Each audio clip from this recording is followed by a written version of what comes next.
Hey traders, Dennis Wilburn, the AutoPilot trader. Today, got a great story about a psychologist who couldn't get over her trading FOMO. What did she do? Did she accept the mentoring that I provided her that was a solution that would have fixed it? We'll see in today's session of Trade Your Way to Wealth and Financial Freedom. Got 3 stocks we're going to take a look at for potential strong swing trades to the upside, and 1 stock that just got ripped to the downside that is setting up for more downside. Okay, good afternoon, everybody. This is Dennis Wilburn, the AutoPilot trader. Welcome to today's session of Trade Your Way to Wealth and Financial Freedom. It is the 9th of December. We have approximately 14 trading days left in this year.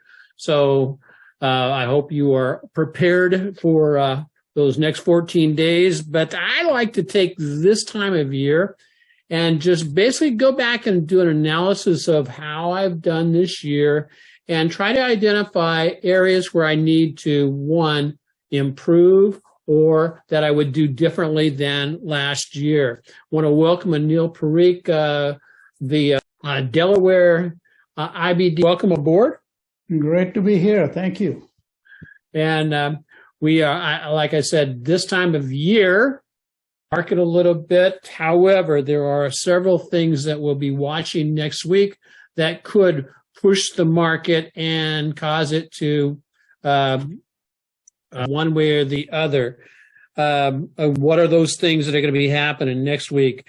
Well, one, CPI comes out on Tuesday, which will tell us how well our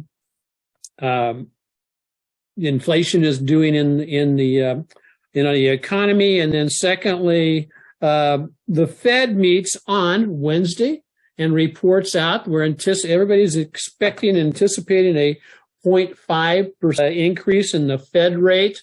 Anything above that will probably rattle the market. Anything better than that would probably cause the market to rally, or that may be just depending on what is said by Jerome will push the market one way or the other.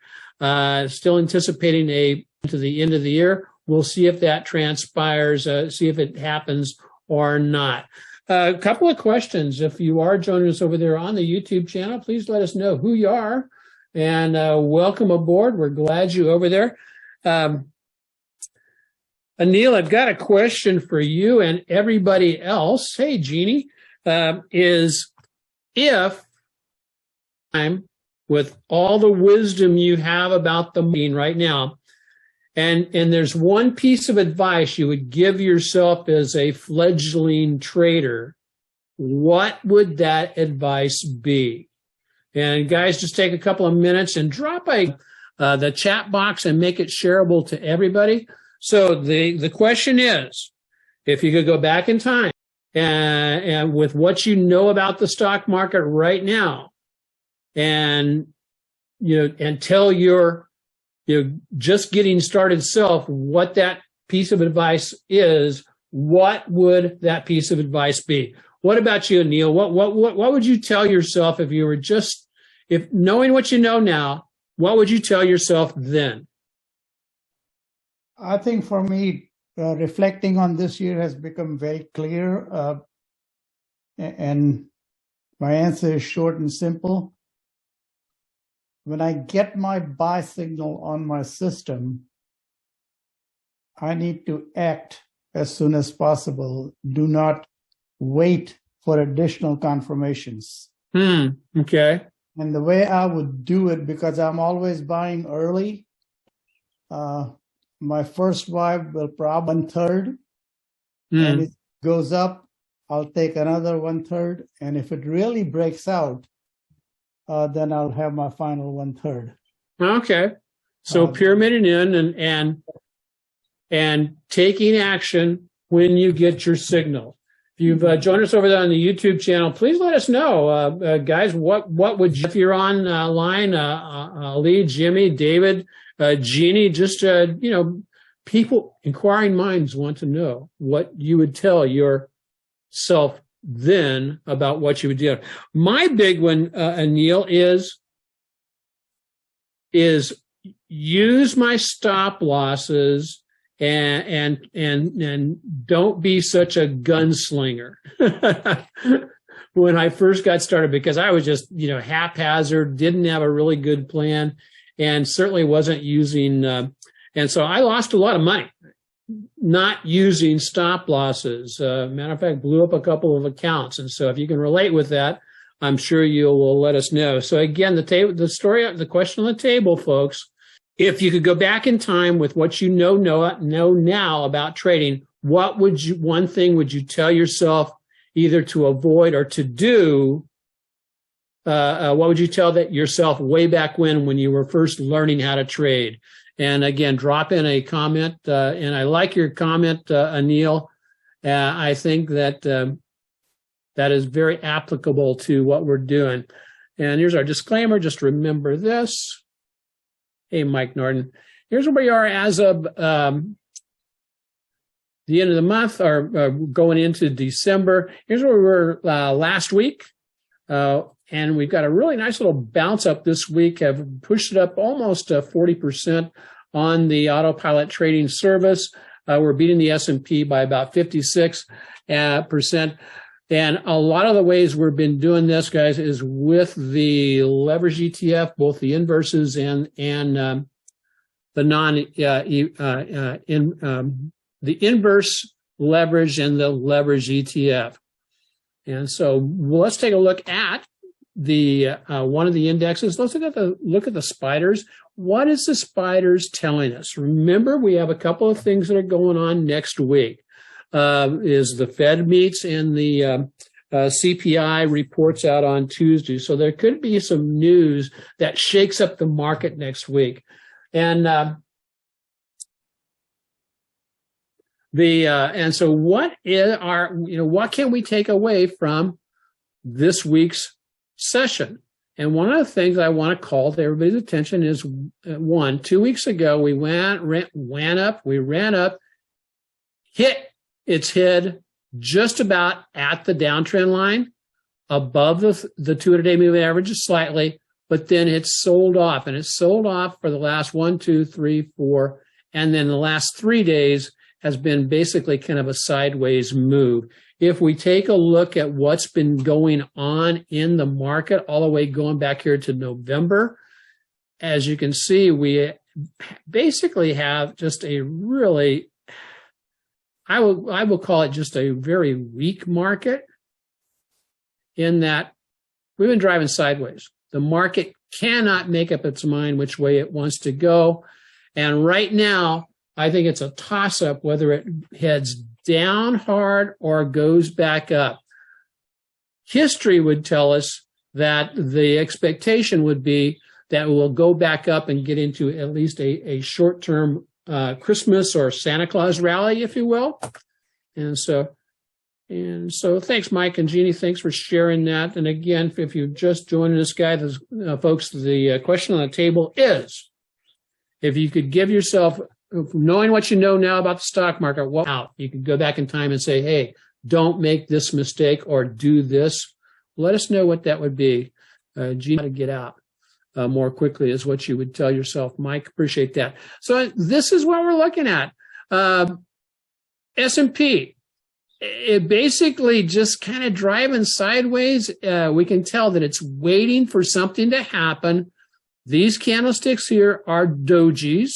Dojis are typically indecision candlesticks, saying that it's posturing, it's going to go one way or the other. If it breaks down and through the 50-day moving average, watch for it to come on down here to about the 278, fill this gap right here. If it bounces the other way, watch for it to continue to move back up. And what's our upside target with that? Just throw a quick Fibonacci on this, and that'll give you what that is. There we go. And I'm just going to take it from this high here. And this is the short-term Fibonacci, folks. So the upside of that, if it breaks out of the sea, if that 428 turns out to be a past level of resistance, and so that could be knocked down from there. And that's a good place for it to stall out and say, okay, enough's enough. We'll head back down. As I said, that's all I've got for today. I mean, from the aspect of the indexes, I will throw out one other thing on here, and that's on the Russell.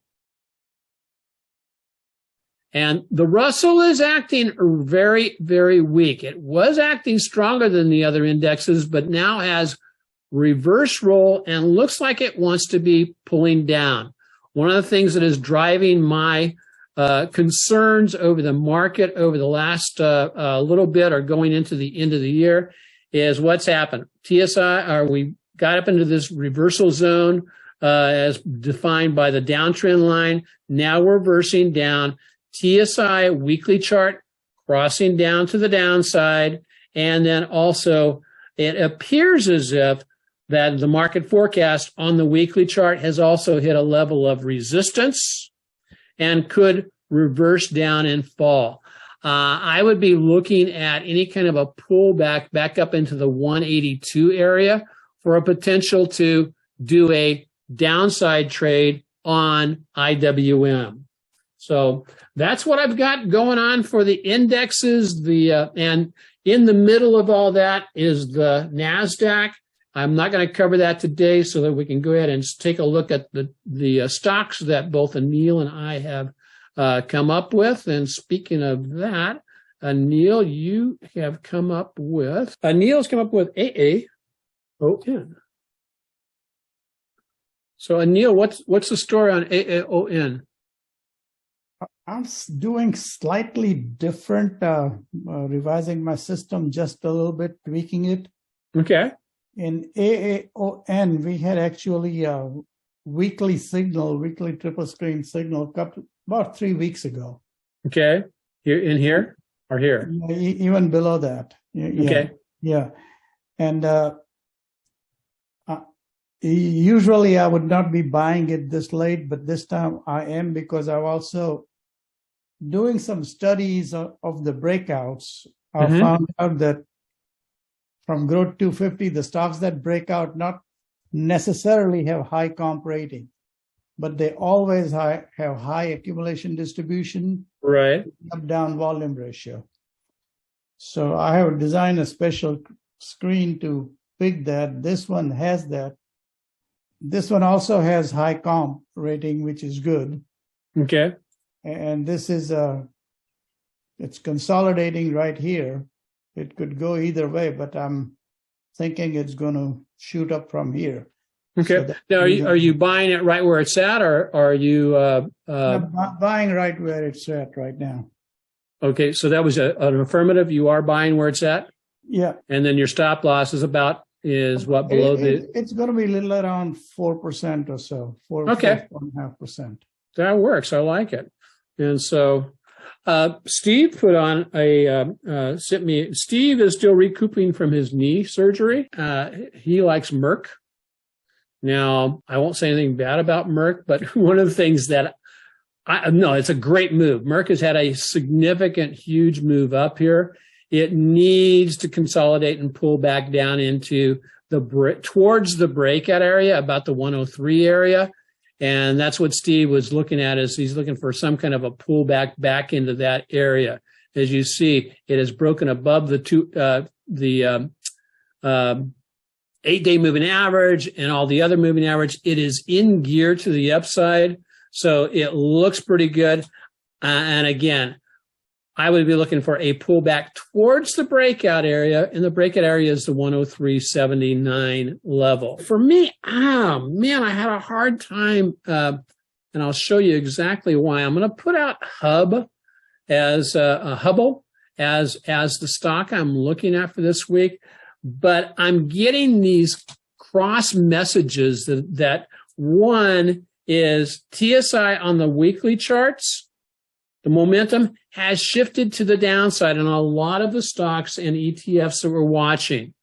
And so I'm looking for a pullback towards the breakout area. The breakout area is at about, I'll just show you this right here. The breakout area is at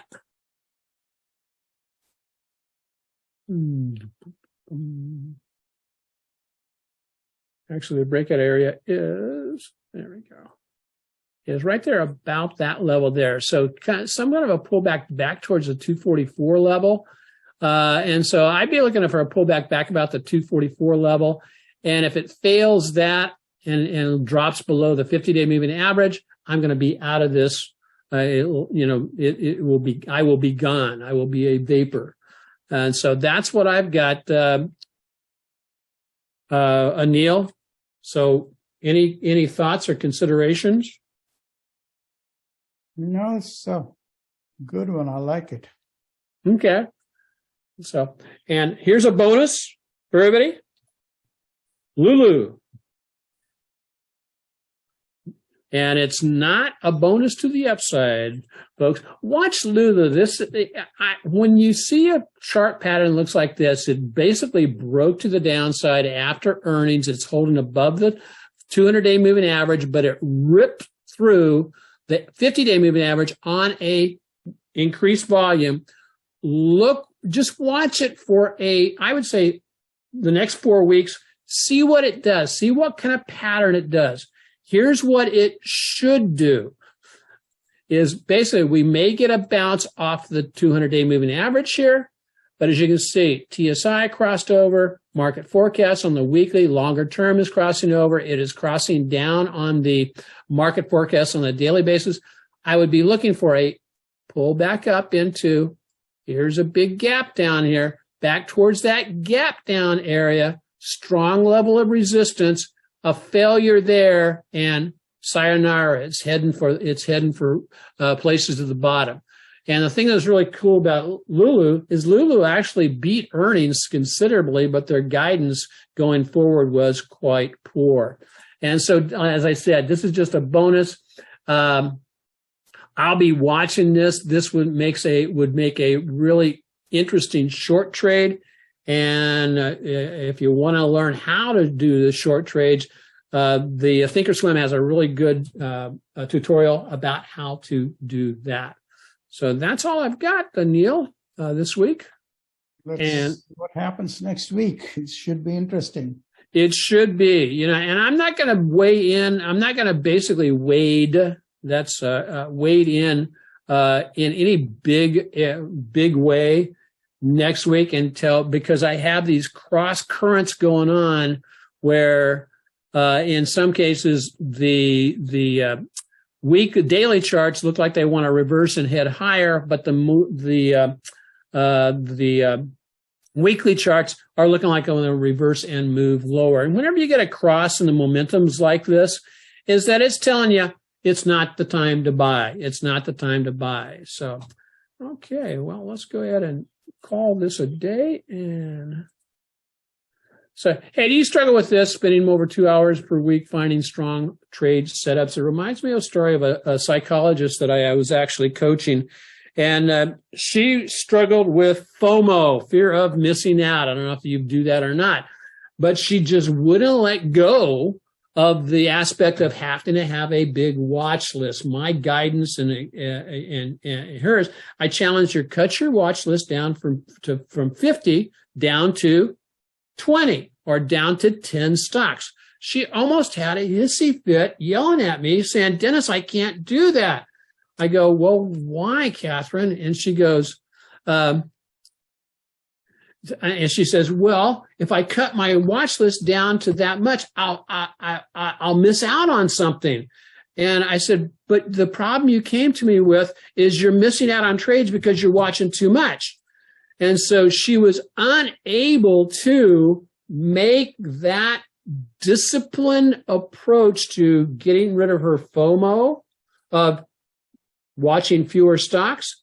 And I think she finally became an investor where she just buys a mutual fund. So if you can relate with that, you need to check out how to become an AutoPilot trader. We focus on just 7 stocks and some 7 ETFs and about 5 stocks every week.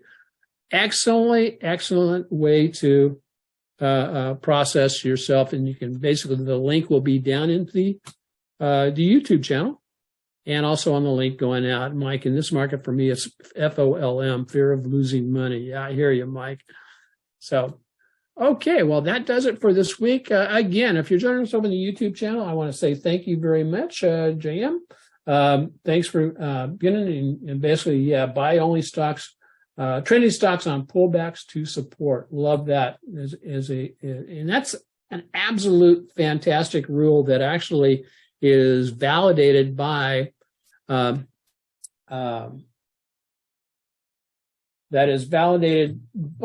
Mark Douglas in his book, Trade Your Way, Trading in the Zone. So, okay, Jeannie, thank you very much. And everybody, have a really great rest of your weekend.